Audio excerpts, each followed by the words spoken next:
Hello everyone, this is DavidViadel23 and welcome to the Mandragon's Cave. Today we are gonna be talking about One Piece live action season 2 episode 5. Wax on, wax off. As you know, here in the channel I've been analyzing a little bit, explaining a little bit all the One Piece live action episodes so far. I'm gonna put here the playlist, so there you can find season 1, and now I'm finishing season 2 as well. We've been drawing, as you can see, 1 or 2 characters every kind of video. Talking about differences from the manga, similarities with the manga, things that I have, kind of theories I have about some certain characters that may be kind of hinted here as well. So obviously this video and this collection of videos is full of spoilers. So if you don't wanna see any kind of spoiler or any kind of comparison, feel free to find another video in the channel here with unrelated topic, or stay here around and learn a little bit more about the One Piece lore in general. For today, because wax concept is in episode 5 very prominent, and we were already talking about this in the latest episode, episode 4, we are gonna be drawing Mr. 3, okay? So, I have been drawing most of the time here good guys, apart from now Mr. 3. And Smoker, even if he behaves as a good guy, he belongs to the bad guys team, that is the Marines, okay?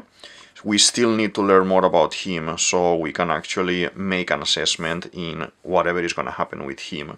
I already have some ideas, but obviously I don't want to spoil you all of that. But for now, we are going to be doing Mr. 3, okay? So let's do a little bit of sketch. I'm gonna do like a mix between the character, that it's Mr. 3 himself, and the actor, David, Dastmalchian, I think it's pronounced like this. If someone actually knows specifically how to pronounce it, you can actually put it in the comment section down below. I love this guy. I've seen him in other movies before, and I was waiting to see him in a more main character type of role, okay? I loved Mr. 3 in the series. It is nicely done, nicely cartoonized in the live action. It's pretty similar to what we have in the manga, to what we have in the anime. And I like this style, okay? The face is not exactly the same, but when I saw that he was gonna be playing Mr. 3, I said, ooh, this can be very nice. And in fact, it's been very nice. In those 2 episodes that he showcased, it is very nice. So, talking a little bit about the episode, we continue where we left it in episode 4, while, you know, the Straw Hats, some of the Straw Hats are captured or controlled, hypnotized. We are here talking about the candle lock that Mr. 3 is famous for, when he creates this kind of candle shape bar, okay, and the good guys, our crew, has the hands inside, so they are kind of tied to the top of the house. We are in the wax house. There is a moment where Bibi, seeing how Nami's attitude is different, she realizes about the mark. She kind of erases the mark from her skin, from her leg, and then Nami comes back to normal. We know that this is Miss Golden's weak power. She is a very strange character within the One Piece world because she's never been explained, but Bibi here says something that is key. Obviously, live action is not, you know, canon as such, but there are things that Oda may have whitelisted or green-lighted here, so we actually have a context. Bibi confirms that she is using hypnotizing powers. This is big news for all of us. We knew this was some sort of mind control. This is called color strap, when she is painting a symbol in the enemy's skin, and that symbol is gonna evoke, is gonna make the character feel sad, happy, upset, you know, and control it basically, like manipulate it basically. So I like this concept. It's kind of narrowing down the powers, because we know that in One Piece we have the power nicely explained through the Akuma no Mis, through the fruits, and it's nice to see how basically this puts Miss Golden Week in context. We have as well another character early in the story in Usopp's saga that we don't see here in the live action either, that it is Django, and Django as well is a hypnotizer, and he uses this power of his to control people or to make someone believe that he is stronger than he is. So I think it's been a very clever way of explaining this. I think it's something that we needed, a little bit of context as well from the, only manga readers or only anime watchers as well. We needed to see the explanation of this, okay? So now we can place it somewhere, okay? So, we have Mr. 5 and Miss Valentine outside of the wax house guarding the people that is there taken. The house, in general, I like it as a concept. It is more defined for decorative purposes, more realistic type of house. It's full of decoration. In the manga, in the anime, it's just a block of wax with a table inside, just basic stuff. Here they made very intricate, very baroque, as Mr. 3 will explain later, details. Is full of books, full of objects inside. Some of these things make sense, some of these other things, in my opinion, make no sense. Why? If Mr. 3 is famous because the wax, and is, very skilled with the wax, yes, he can do some sort of, let's say, artwork, because that's his topic here in the live action. I like it, but all the real books, all the real, cutlery, decoration, everything that you see around, like colorful, it is not wax made. It makes no sense, okay? So I understand that this goes within the cartoonization of what they want to portray with Mr. 3, but for me, that point, I didn't like it much.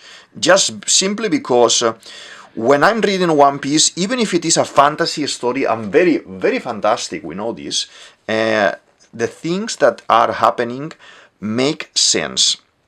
And this one, not much, okay? It's one of those things that, because it's background, let's park it there on the side, but it's one of those things that for me it's a little bit of nonsense in the concept of the wax fruit. Mr. 3 is making the cake, okay? We go into this other location in the center of the island. When he's making the cake, Miss Golden Week arrives, and they're having an argument because she wants to keep Luffy. Remember that Luffy was captured as well, and Mr. 3 wants Luffy there as well.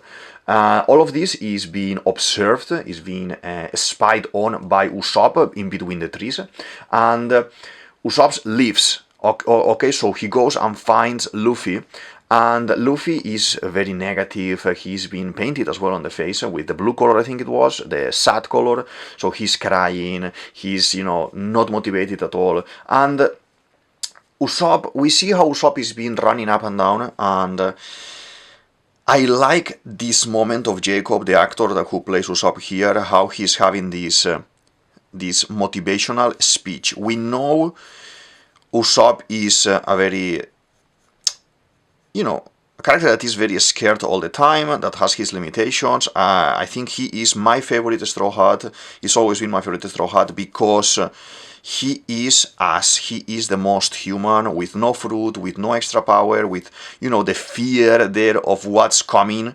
And seeing him so human, it makes me understand more the whole story and understand more the concept of adventure through the eyes of someone without superpowers.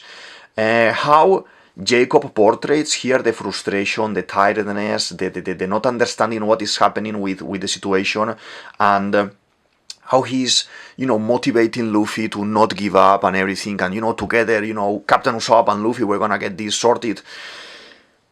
His hopes are endless. Usopp is, I think, in my opinion, a very magical character in the sense of mental strength and willpower.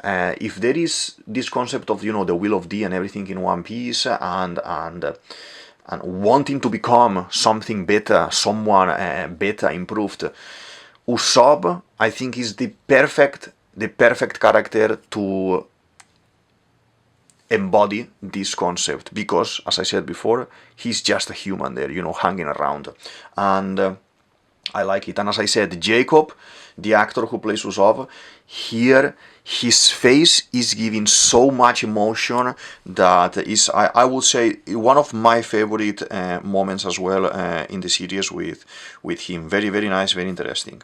So let's do all of these details. We are drawing Mr. 3 with the eyes here. Mr. 3 has a very, very, very, in my opinion, cool design. I love, as you see here in the channel, cartoon style. I draw and I create my own stories and things mostly because Disney, Lord of the Rings, Harry Potter, and a big part of it, One Piece as well, Naruto as well, you know, Bleach, Dragon Ball, many stories that I love, and many comics and things I have here at home.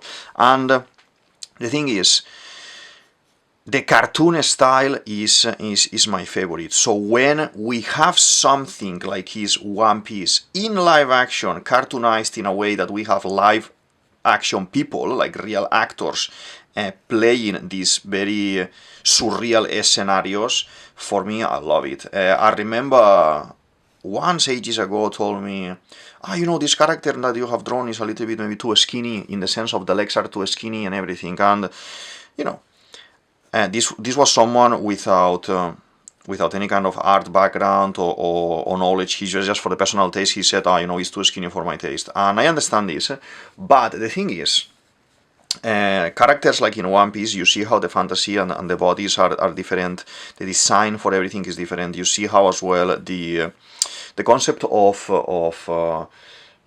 of thickness in the body, like we have Bartholomew Kuma at some point in the manga, and we have Whitebeard in the manga as well. There are Brook as well, with how thin he is.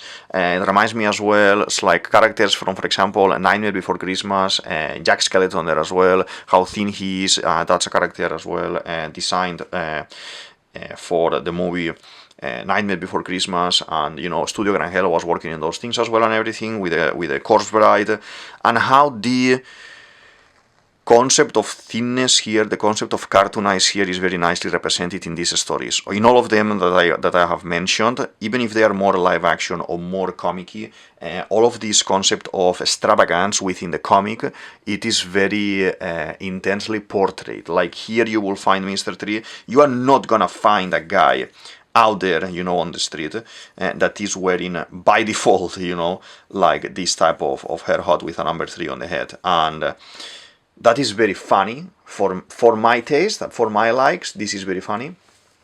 If you see something weird here going on, is because I'm gonna show you quick. There is this kind of silhouettes here. I'm gonna put a video here on top of learn how to draw silhouettes. That is a collection of videos that I've been doing as well. So people who always thought, I will not be able to draw ever in my life. Doesn't matter if you are, you know, 15, 20, 6 years old, 3 years old, 70 years old, doesn't matter how old you are.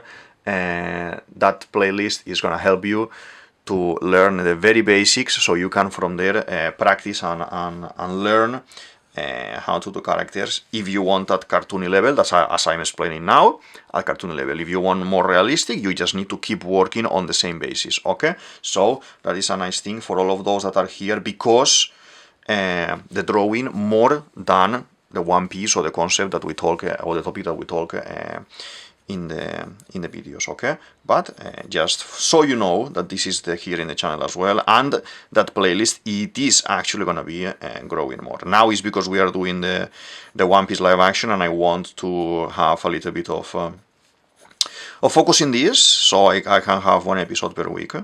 And yeah, so let's do the mouth, and in a second we are gonna go into, you see, we are going more into the comic-y design for Mr. 3, okay? It's looking very nice. It's looking very nice. The designs are incredible. So Usopp is having this moment, he lives where Luffy is, he's having this moment of thinking of the plans, like what I'm gonna do, if I do this I'm gonna die, if I do that I'm gonna lose, blah blah blah. So he's thinking what plans he can do, he's thinking very fast. I think Usopp has a very interesting brain in the sense of planning things and organizing things and making tricks, so he's able to win with his, you know, Fire Star, Tabasco Star and all these things. So he ends up saying, I need to find someone actually who can defeat these guys. Where is Sanji? I'm gonna go and find Sanji. Obviously, Sanji is lost in the middle of nowhere, but this is a good idea. So the crew has been put on the cake like candles. The cake gets activated. The top of the candle starts, going around. Is this kind of snowy type of wax is falling on top of Nami, Zoro, and Bibi, and they are gonna start to become wax statues, okay? Nami is having, a very cheeky conversation to see if she can do something, and she tricks Mr. 3 on cleaning Zoro's mark from the color trap that Miss Golden Weed has done before.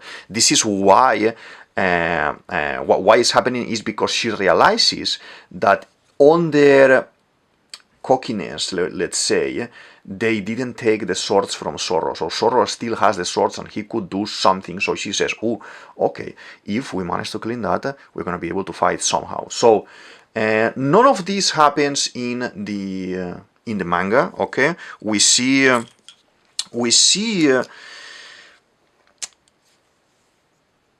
interaction where Mr. 3 just puts them in there, and he's being very cocky as well and everything, like he's the best. But all of these things about the color strap, at that point it is not contemplated anymore, okay? So I like the transition, how we see the transition from, yes, it makes sense that the guys had these paintings and now they've been put in the cake, so we need to connect it or kind of clean that part of the story somehow. So it makes sense because Bibi cleans Nami's mark, that now we clean as well Zoro. So we go into the concept of what we see in the manga, that they are there normal, okay? So I'm gonna start now with fine liner. I'm gonna be using 03 this time, and we do the glasses. The glasses are gonna be white on the top and blue. I could go for blue, yes, like in the manga, or I could go for black. I think they've done then black in the live action, so I could go for both ideas here. We do like this and like this. Very nice, very nice. The glasses are very nice as well, I have to say. So Luffy's having a picnic with Miss Golden Week. He's waiting there. He's very sad, very negative because he's painted. And Miss Golden Week is being very creepy. I have to say that the actress here as well is doing an excellent performance here. Obviously, this actress is not a 10 years old kid. She is an adult, I believe. And I think I've seen a video of her talking about this, like how is she interpreting basically a kid, and the extreme representation of this frustration and how she is being very childish but at the same time very creepy, very crazy about it, and she wants to control Luffy, but she sees how Luffy is trying to regain the control, and she basically stabs him in the hand with the pencil, with the brush and everything. This is a cruel character. In the manga, we see her more, I would say, innocent in that sense, like she's kind of playing all the time, but here there is a frustration within the character that I haven't seen before, and I like it. I find it very interesting, and I find it very bad guy. If you need to match Mr. 3 craziness or Mr. 0 craziness and everything, and the whole organization craziness, and putting in perspective that this character is a kid, you need to portray something like this, and I like it. I like it very much. We jump into Sanji's moment, okay? Sanji, randomly, because he's trying to find everyone, he manages to arrive to where the wax house is, okay? He finds the house, he's just, investigating around to see what is this. He finds folders, some files with images of the crew. He's not in those images, but there are images of Luffy, Bibi, Nami as well. He's flipping through some of these pages, and this is not much explained here in the story, why they have this information. We have this understanding that this information is because they have been aiding Bibi. But originally in the manga, when we're in Whiskey Peak, that it's 2 episodes behind, before this episode, in Whiskey Peak we see the Unluckies, and the Unluckies are 2 other agents that take pictures at the very end of that kind of mini saga, mini moment there. So Baroque Works has a visual of the guys who they need to hunt, basically, and kill. So I like this kind of clue that we have seen from the manga, even if it doesn't happen much in the live action, but it is very interesting as well. So what happens here is that there is a call from Mr. Zero. This is the first time that we see Mr. Zero. He is the boss of this organization. He's the bad guy that, in my opinion, we are gonna be defeating at the end of season 3. That's gonna be the end goal of season 3. And he says, oh, you know, I'm gonna send the Unluckies there. So the Unluckies, that are the ones who took the pictures, as I said, are a Otter, that is Mr. 3, and a Boltor, that is Miss Friday. This is a partner. So they arrive full on in power. Before going to the house, they already suspected that something is going on there. So they have a Gatling, a machine gun, basically. And they start shooting from the sky already to Sanji. Sanji is like, oh my god, what is this? So he starts running like crazy. There's a lot of explosions around and everything, and he goes inside the house and everything, and you know, the fight starts with these guys. This is not VFX, visual effects created with computer, and there may be some extension of these explosions with CGI, but all of these lines of fireworks, let's say, have been done with practical effects. So Sanji, the actor Taz, is actually running in this path in the middle. He has explosions set up in the ground on the floor, and as he runs, this is gonna be prompting. I've seen somewhere as well that he said everything started before it should have started, and he got a little bit, you know, he had a little bit of a tense situation there where he actually had to run. I would say as well that is something very difficult to happen on like this will be like an accident, I would say, in a work scenario. That this is work scenario. Obviously, this is not happening randomly. All of this is prepared. It is made to start these explosions at a specific time or a specific movement of the actor and everything, and maybe with the eagerness of doing this and the stress about doing this, because it's actually real explosions, maybe he thought this did go wrong. I would say that's a tricky concept, but it must have been scary for him, to be honest, being there at that moment. But very nicely done. When things are done real, like they use practical effects, like when they make up, like they done make up a lot in a lot of characters, they done as well real scenarios and everything in a lot of places, and the Mary is real as well. You can feel another experience in the story. So for me, I'm more of a traditional guy. As you can see, we are drawing here traditional. I love to draw in computer. I've done as well 3D modeling. I've done as well 3D animation and 2D animation, but the thing I enjoy the most for myself, like when I'm doing or watching something, is drawing with traditional techniques.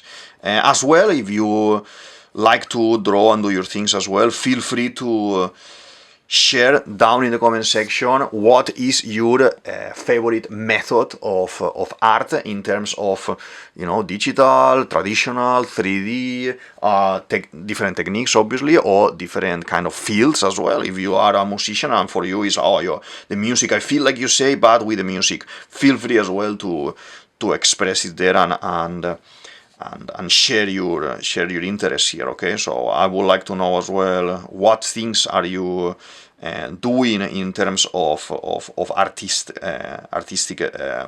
interest as well. That could be interesting. So just drawing here the hair, the Mr. 3 hair, very particular type of hair. I like this cartoonization of characters where, you know, Mr. 7 on the face, Mr. 9 here as well on the cheeks, now Mr. 3 on the hair. Most of them have some sort of symbolism like this, some more than others, and I love it very much. So Usopp thinks Sanji is gone. Sanji is dead because she finds a bag full of blood that this is when they killed before the T-Rex in the previous episode. There is a big roar, so Brogy is still alive, he realized he's still alive, and basically when Usopp reaches him, he's like, oh, you know, I lost this battle, blah, blah, blah. And Usopp explains that this has been a sabotage, they've been tricked by the bad guys, and they join forces. Obviously, Brogy is not fit for battle anymore. He's been stabbed in the belly and he's just in very bad condition there.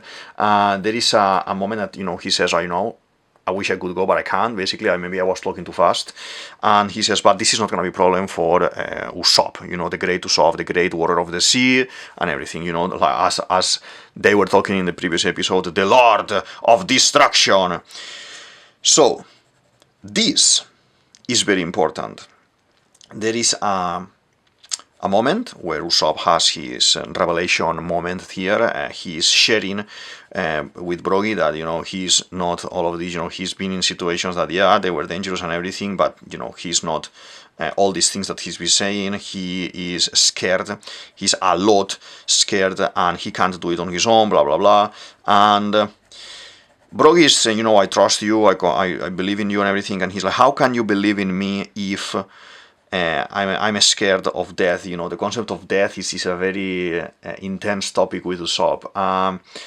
First of all, I have to say, Brogy, he's cool, you know, the makeup, the stage, the acting of the actor and everything, you know. This is a game as well to mix the giant with the human. It's a game with the cameras, it's a game with how you are recording as well, and the distance, and how you see. It is believable, as I explained in the previous video. Like, there are some scenes as well, practically done in like Lord of the Rings with camera angles, but this specifically, I would say this is one recording of Brogy separate, one recording of Usopp separate, and then with something like After Effects, for example, that is a post-production software, they blend these videos in different angles to make them look real. Obviously, they do a little bit of VFX, you know, around it to make this foggy effect, so they can actually blend in the scene. Very nice, very nice.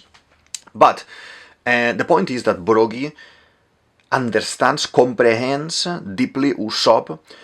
He says something very beautiful and important as well that is applying for real life. He says, true bravery is not the absence of fear, but going into battle in spite of it. So basically, even if Usopp says, you know, I may die here, it's like, you know, you are fighting for your friends to save your people, your friends, your nakamas. That is an honorable death. This is what Luffy does. He says when he's gonna die in the execution platform with, you know, the whole moments with Buggy and everything, he says there, you know, I'm dying pursuing my dream, and I have no regrets. The concept of regrets and having regrets or not having regrets is as well very tricky thing and very emotional thing in One Piece and in many other stories. So I liked this moment, this kind of brotherhood that is creating here with Usopp and Brogy, and the concept of death. It is very, very nice, I would say. We go now into Sanji.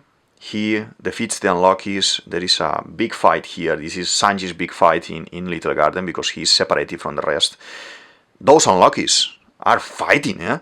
So then Mushi calls. Mr. Zero is still waiting for Sanji to reply. He doesn't know that this is Sanji. He thinks that it's Mr. 3. We have a glimpse of Mr. Zero powers, okay? He is grabbing a flower, and this flower is being drained of all the water, is kind of drying out. Mr. Zero, Sir Crocodile, has a fruit, or Akuma no Mi as well.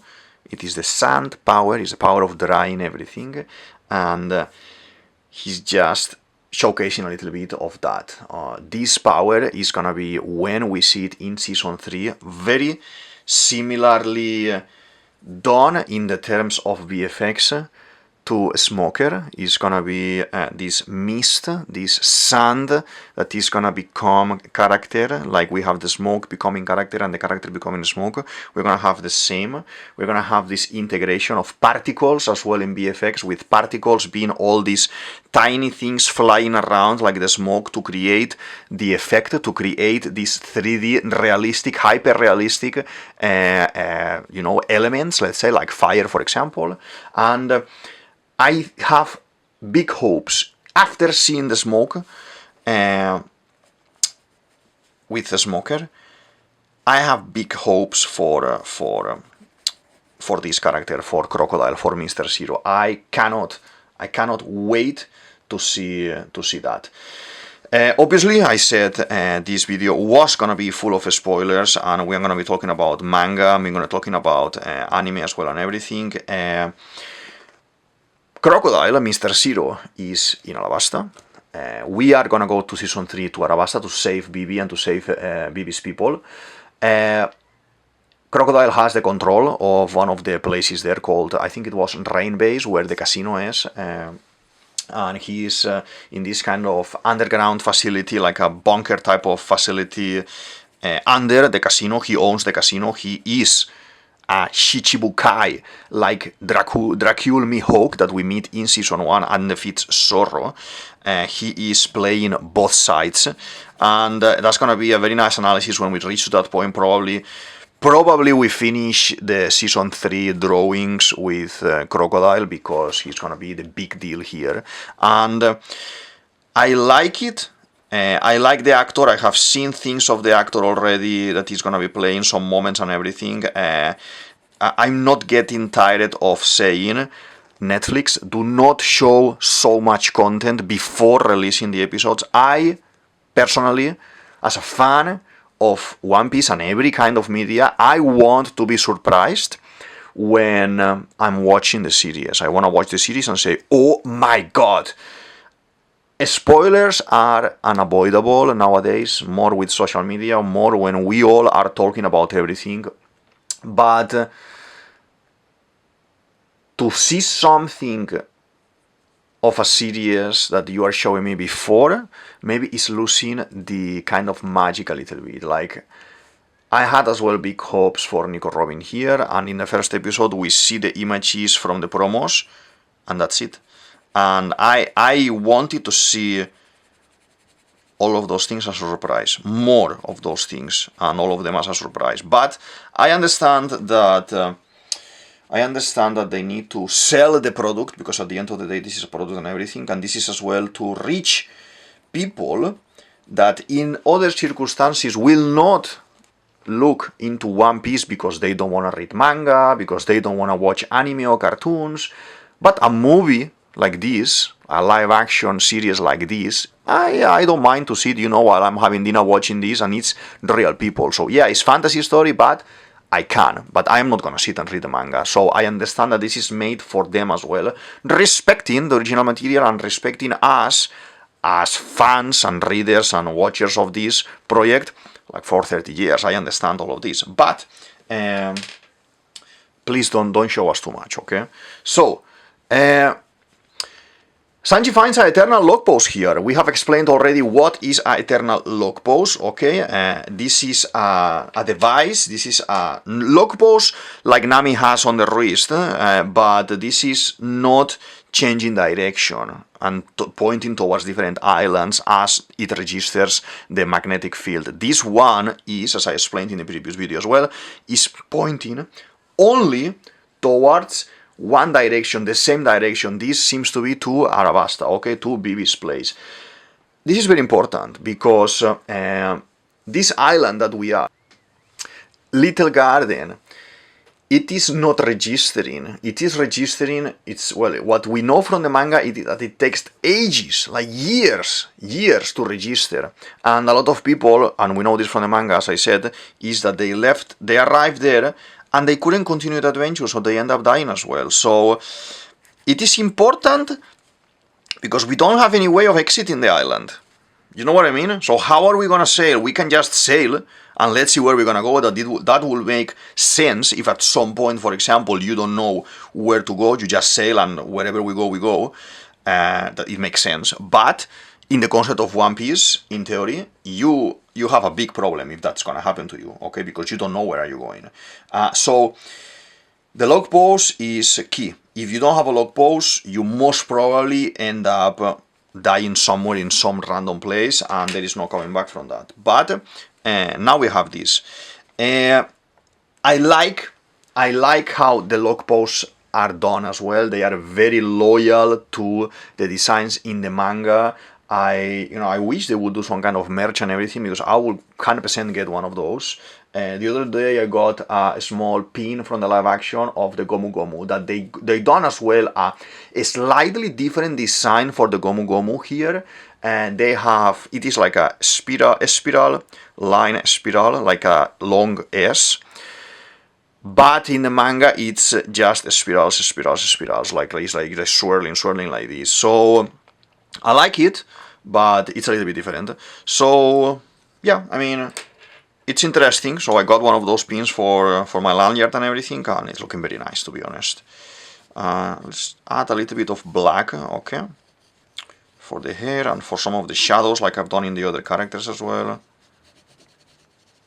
I should clean a little bit in between the characters, because I've been kind of moving my arm, and normally when I'm drawing I will put a tiny piece of paper and I put my arm in a tiny piece of paper like this to draw, so I'm not smashing everything, but I am so focused in the story, I'm enjoying so much this, that sometimes I forget about some of these kind of basic art tips, okay? Let's do, you see, as I'm erasing a little bit here in the middle, you see how I'm cleaning the paper very nicely, and here around Brook as well. As I said, feel free to sail through the channel. I have plenty of videos about One Piece, plenty of videos about analyzing episodes, plenty of videos about theorizing about where this character is gonna go. I have them, all the Straw Hats done already in drawings and explaining and talking about them. I've been doing as well the Shichibukai, I've been doing as well some of the bad guys as well. Somehow, some of the bad guys are probably some of the most watched videos in the channel. I don't know, maybe because they are bad guys, they are more interesting, but I enjoy as well drawing them. And I have some characters that I'm modifying, like how I think they may look later, or if they reveal their true power as well, like Ruchi, for example. And yeah, so feel free to sail around and open conversation in any of the videos. As soon as I see it, I'm gonna reply, interact, engage in conversation, and continue the theories, even if the video is from like 2 years ago. I have my theories quite fresh, and because I'm been kind of brewing them for a very long time. But just so you know that any kind of video that you see in the channel, you wanna open conversation, and let's chat about it. Okay, so back to the cake. Zorro says he's gonna cut his legs. He starts, trying to cut his legs and everything, and that is very gross, but it is something that happens in the story. Since that moment in the cake, Zorro in the manga, in the design, is gonna have this line in the legs that he's actually halfway of cutting his leg to escape. He said, in the manga, he says, I prefer to cut my feet and fight, have a chance to fight, than stay here. Here, there is another concept. Here he says that he trusts in Luffy and he's gonna wait until Luffy comes. What he tries to break is the wax, that he cannot cut it. So that's interesting difference as well, because it puts Zorro in another perspective. I know you can't make Zorro that gory in the sense of,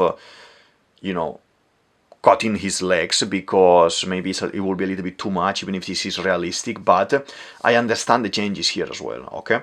There is as well this conversation with Mr. 3. Mr. 3 is kind of explaining the rebellion in Arabasta. Oh, Bibi, the rebellion in Arabasta, this and that, and then, opens a newspaper to explain some things. This doesn't happen in the manga. They are just gonna eliminate them because they are a risk for the organization, and the rebellion and all those things comes later. They need to introduce these things now, because my opinion is that we will only have one season to see the whole of Alabasta. Alabasta is massive. So I'm a little bit worried on how they are going to do this. I have some ideas that maybe I can talk about when I finish all the season drawings, but we will discuss that, yeah, probably later. The newspaper that they are reading here is very interesting. There are some things we see in the main spot there on the front page, the blinking pirates. That is Wapol. Wapol we're gonna meet in a couple of episodes with the Chopper story. And why is Wapol there? For context from the manga, Wapol had to escape his kingdom, run away from his kingdom because a certain pirate attacked it and half destroyed it basically, and that was Blackbeard. I don't know when are we gonna see Blackbeard, but we need to see Blackbeard soon. Soon. Blackbeard is Luffy's counterpart, basically, the bad guy. Blackbeard is the one that we need to defeat at the very end of the story. Forgetting about all the other bad guys, all the other organizations here in the One Piece story. In my opinion, this is a pirate story, and Blackbeard is our enemy for the end of the story, so we need to meet Blackbeard here in the live action. I can't wait to see what's gonna happen with that. In Season 3, it's too early. There is a mention of him in Drum Island, in Chopper Saga. I don't think it's gonna be around soon, but there is a mention of him, okay?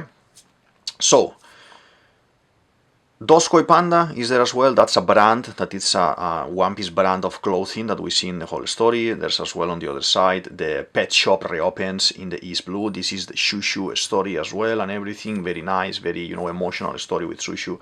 That is basically, in my opinion, the moment where we all cry in the One Piece story at the beginning of the story. And there is as well some Water 7 mention as well, and very interesting stories here. So, as I said, Zoro is not giving up on Luffy, and he makes his famous pose in the cake.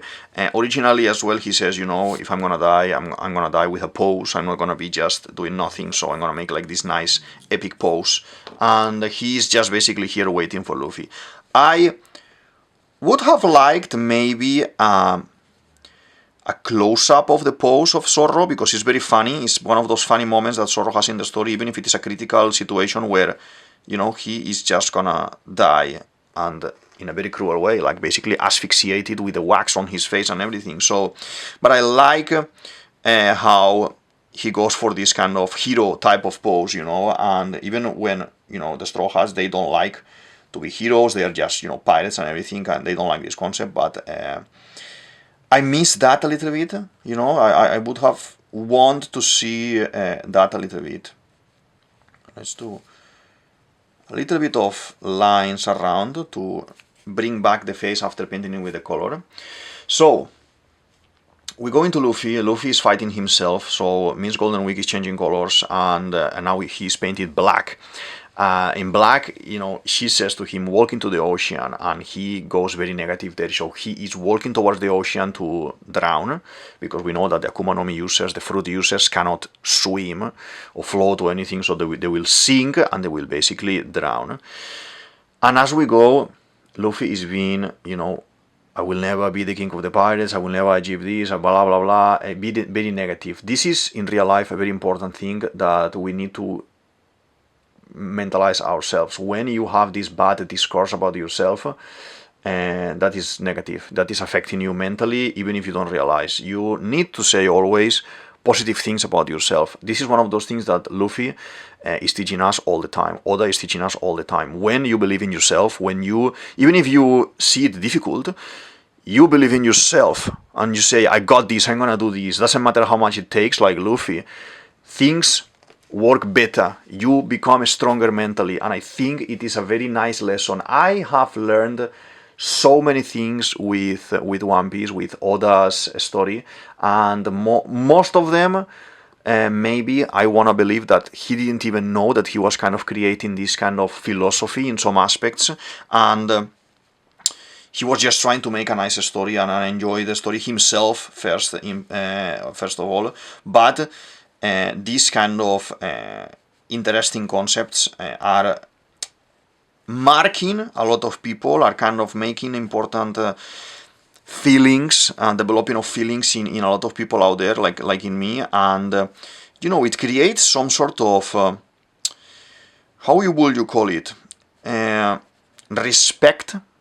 Respect for yourself, respect for other people, respect even for people that you don't agree, like in case of Luffy with the enemies that he's fighting and everything. And it is a beautiful way of addressing life in some aspects. Okay, I like it. I like it. Obviously, there is some philosophy as well that, you know, is very weird and I don't like. But in general, One Piece is from Luffy's eyes or from the crew's eyes, a very healthy, I would say, very healthy point of view. When they want to help people who needs help and they want to be positive about everything. I find it very beautiful, to be honest. So Usopp is back. He goes there and clumsily he tries to help Luffy in the way throwing the paint on top of Miss Golden Week's face. This makes her go crazy, like overwriting the processes in her mind, all the feelings at the same time. He's shouting, she's doing like a very crazy performance, very interesting, very nice.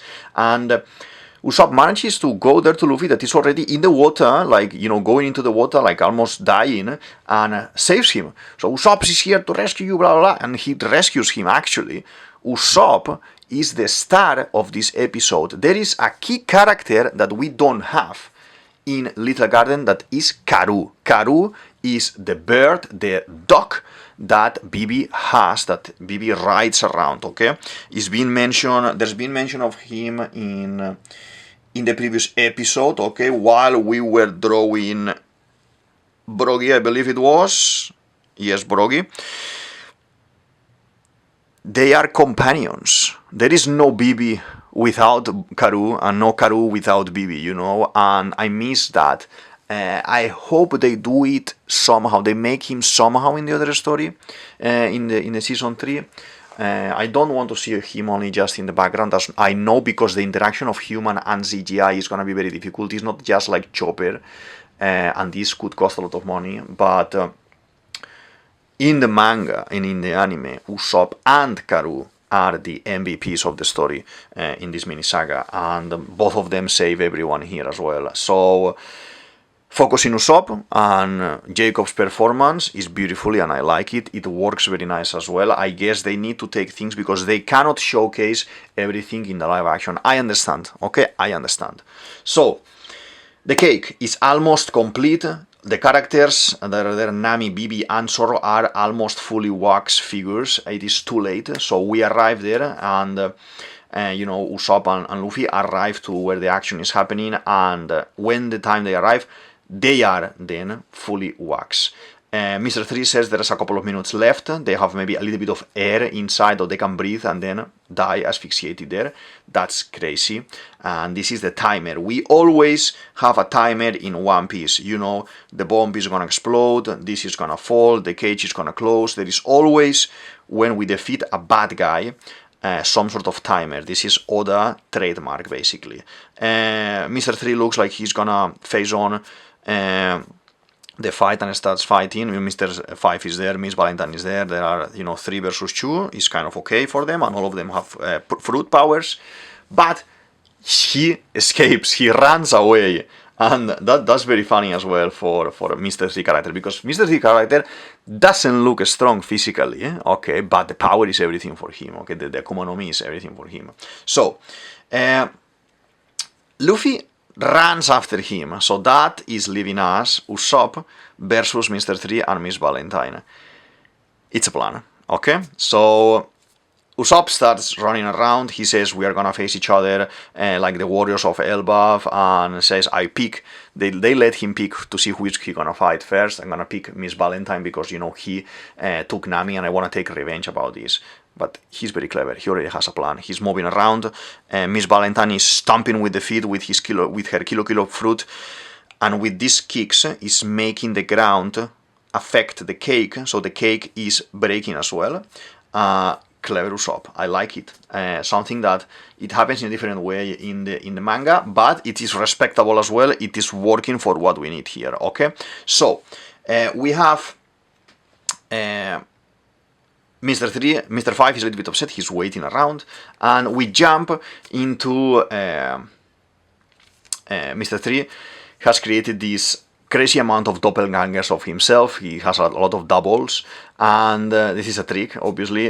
This reminds me as well to the Kagebunshin in Naruto as well. At the same time, more or less, it was being released. And the differences are that when Luffy arrives there, he can sense which one of these like 100 to 200 copies is Mr. 3, and he punches him directly. Here in the story, because the sake of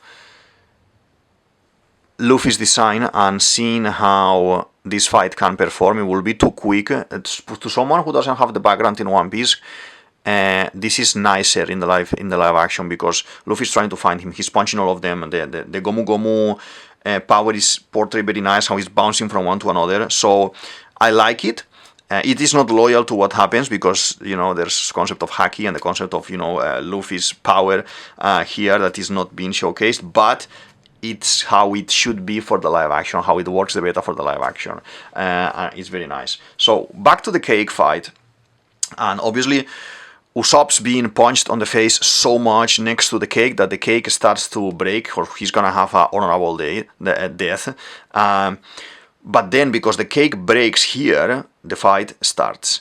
Bibi and Nami versus Miss Valentine, Mr. 5 versus Zorro. Zorro is trapped still. Usopp is on the floor and he's assisting him, throwing Tabasco Star in his mouth, making, you know, him a Spitfire and everything. So they are working together. Both of the groups are working together. So Usopp manages to throw a Fire Star to Zorro, melting the rest of the wax that he had on the feet, that the feet was still trapped. And because of this, Zorro attacks Mr. 3, defeating him with the Jaki Onigiri, that it is not mentioned here, but the Jaki Onigiri is basically flaming onigiri. The normal attack that Zorro does most of the time, but in flames. The VFX is a bit off here on the swords. It's a very delicate and fine space to create VFX. Because we are doing cartoonized, it works okay, but I can see how it's a little bit out of place. It's understandable that not everything can be 100% nicely done, but it works, okay? So Bibi and Miss Valentine as well managed to defeat Miss Valentine. I mean, that fight is very nice. I have to say that this is Nami's fight. She's fighting so cool. I love when Nami fights. Like in the manga, if she fights, it's at the beginning. Later, she's been more silly around, doing things, escaping, like Usopp. But at the beginning, she was fighting a lot. So I like this Nami in the live action, how she's a fighter. Luffy obviously keeps chasing Mr. 3, and they end up going into a cave. Luffy finds in this cave Dory, completely waxed. He's a statue full on already. And then Mr. 3 is there, no? They start having a little bit of a conversation here. And Mr. 3 uses candle lock on him. So he puts 2 massive candle locks on his arms and throws him into a hole in the cave. And then he goes down and starts, you know, attacking him, pinching him. And while doing this, he realizes that the wax tool, like a spear type of tool that he is using to attack Luffy, breaks the other wax. So Luffy is like, now I know what I'm gonna do. So with the wax that he has in his fists, in his arms, he's gonna use this kind of wax, the candle hammer, basically, to, you know, break the shield that Mr. 3 created, break Mr. 3 as well, and leave him unconscious there on the floor, defeating like this Mr. 3. I like it. It's a different approach, but it is interesting as well. In the manga, Mr. 3 creates this ginormous kind of robot fighting fire and spikes and things. That was crazy to do in live action. This is something more toned down, that it works. It's not that impressive, but it works, okay? So I wouldn't say I dislike it, it's just different. In the manga, it's very interesting. So if you haven't read the manga, go and watch it, because the design and the armor that he has is very nice. 100% recommend it. So the crew meets again. We have all of the bad guys defeated already. Sanji is giving the eternal pose to Nami, the one for Alabasta that we found in the wax house that Mr. 3 had. We see Dory arriving. They mention Brogy as well, that all of them are good and safe. So probably Luffy, before he left the Mr. 3 area, he managed to break as well the wax covering Dory as well to save him. Sanji is very surprised. He didn't know that in that island were giants, so he's like, okay, actually no one told me there's giants here. Did you already know there's giants here? He doesn't seem surprised. The rest of the guys were all of them very surprised about the giants when they arrived. You know, Luffy and the group with Dory, and Usopp and the group with Brogy. Why is that? If you don't want to listen this, because this is lore and this is deep lore about One Piece that you will learn, like, you know, when you are 1000 episodes or like 800 episodes into the manga, just skip a couple of minutes in the video. But basically, Sanji is actually a prince. Okay, he is son of Judge, the Germa kingdom, and he escaped the kingdom because he was being mistreated, and those guys were very bad and everything, and then he decided to live a humble life with Zeff, with whatever happened in the story with Zeff and him before, but he left that life behind, okay? So probably, because he's been around the world and seen places and seen other kings and everything before, he knew, and he's been obviously raised with knowledge of royalty, he knows information of other races, other places, the red line. He's crossed the red line before with another type of crossing the red line that I will explain at some point as well, that this group, this kingdom has as well, so it is very interesting. Mr. Prince is the name he uses when answering to Crocodile and everything, and this is one of those things that Oda at the beginning, he called it Mr. Prince, but I can guarantee you 100% that he didn't have the story of the Mr. Prince as reality done at this point in the story in Little Garden. But as he grows older, creates more story, he wants to fill the gaps and give us all the information so we can create a bigger story, and I like it, okay? So for me, I find it very interesting. Even though I don't like to... for the main characters to be the chosen one or the thingy or the son of whatever, I don't like that in a story. Sometimes it needs to happen, and sometimes it works, sometimes it doesn't work, okay? But they're meeting again and everything, all of this is happening. There is this farewell chat, okay? The brave warrior Usopp's dream acknowledge happens here, so Brogy calls him already Brave Warrior of the Sea. I said since day one that since the moment Usopp decided to step up and fight Kuro, Captain Kuro, in the island, and, you know, join Luffy and together do all those things and start the adventure, Usopp is already Brave Warrior of the Sea. Usopp is already achieved his dream, and yeah, but he cannot see it. He cannot see how good he is yet, and obviously he grows stronger saga after saga. The thing is, Brogy is recognizing him here as that. That's his support in this theory of Usopp being already achieved his dream. But Usopp says, you know, I have this other dream now that I want to go to Elbaf. Okay, I like it, it's interesting, but as I said, the dream is already achieved for him.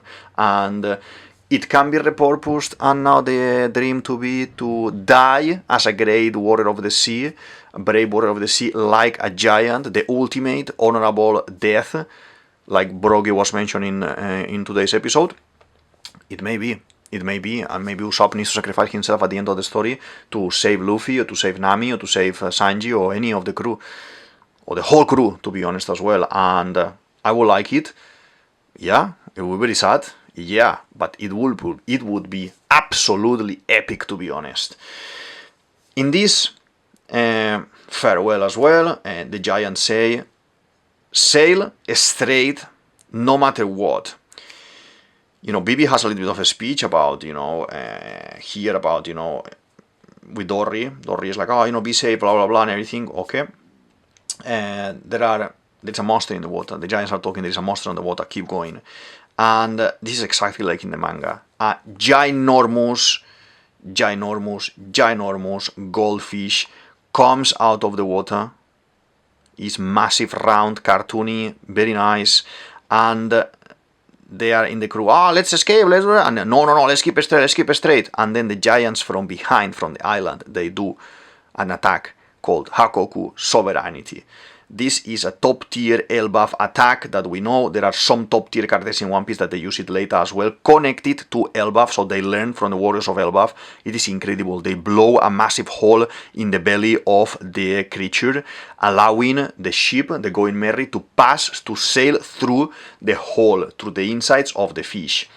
Very nice. At the back, whilst we are leaving, we see the image of the giants. The giants are not very nicely integrated in VFX in this moment. This kind of panoramic image of the island with the giants is a little bit off. I think they done the giants too big, because before they were in the bushes, but they are trees actually, and some of these were covering them as well. They weren't that big in some of these moments. And here maybe they went a little bit too big for the design, in my opinion, I think. But it's kind of okay because the overall look of cartoon in the story. We see as well these mountains at the back. There are two massive mountains at the back. I already explained in Little Garden in the beginning what is this, why are the giants there, and why they were dueling for 100 years. And there was a competition. They hunted two massive sea kings and they put them on land to eat them, okay? This is not only both of them, the whole pirate crew of the giants were there. They were eating this fish and everything, and there was a little girl, a kid, a human kid, who said, oh, actually, which one is the biggest?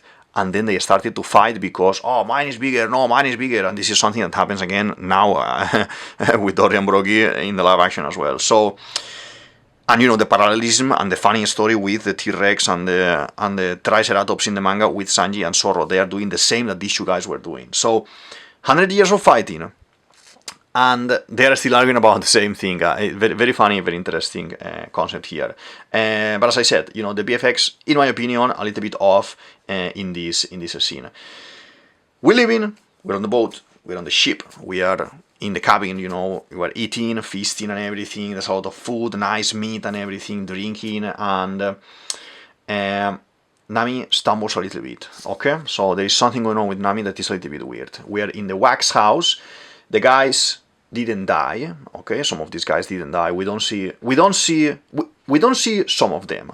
So, being live action, assume they are dead, like Mr. 7, okay? Mr. 5 should be dead, okay? But we know that he's not dead in the manga. He doesn't die in the manga. We know Miss Golden Week is not dead in the manga, but maybe she went crazy here and she got lost in the wild here in the forest and everything. So I like what happens here. Is very bad guy. Okay, so Mr. 3, Miss Valentines are there. They are arguing. Miss Valentine is like, I told you you should do this, you should do that. She's forgetting her place because this guy is 2 ranks above her, and Mr. 3 is like looking at her like.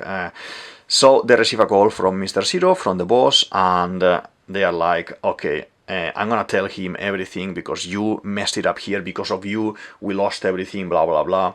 And as expected, and I needed to see something like this, because Mr. 3 is a bad guy. He grabs her by the mouth on the face and starts expanding the wax covering her face so she cannot breathe. So he just kills Miss Valentine in the spot.